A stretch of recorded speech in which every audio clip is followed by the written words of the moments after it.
then some more Badwam TV, Badwam Health Tips. So now watching Komo ye allergic conjunctivitis. Said you know one to be hadring. Media sedema endpoint homeopathic clinic Nadaroma and a day bro Makafi Mistro.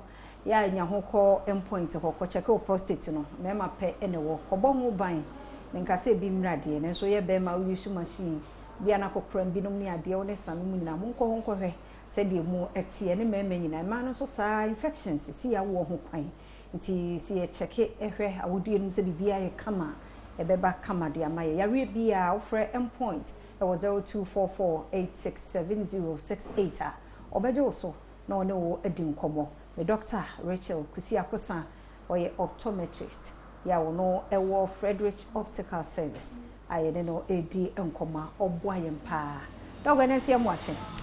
Sophia, I'm a payment also. Yeah, that's it. And ma, born a tougher editor, as I say, and causes a day, sir, allergic conjunctivitis, about so better than who signs and symptoms. Yeah, that's it. And where can be said a conditioner, conjunctivitis, no, affected the white part of the eye. Neberna will be a huno, signs and symptoms. One, itchy eyes. Ni para ni tike kana ma obi ba was me pusa mani na ensan nyina agunani no ho ene ye one e wasa a kira was e bia wani no ne ma bi wo wani no empa wo expose wani ni too. That is number 1.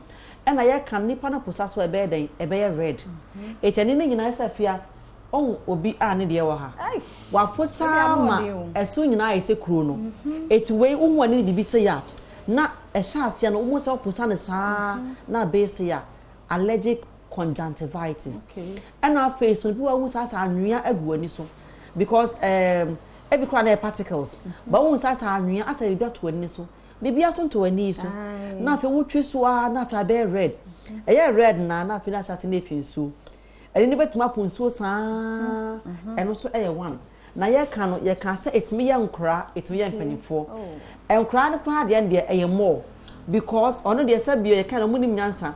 Omo di agro futuro mu awia mu frama mu ni ade omo de na very common eno so o chene ni fin so sa afi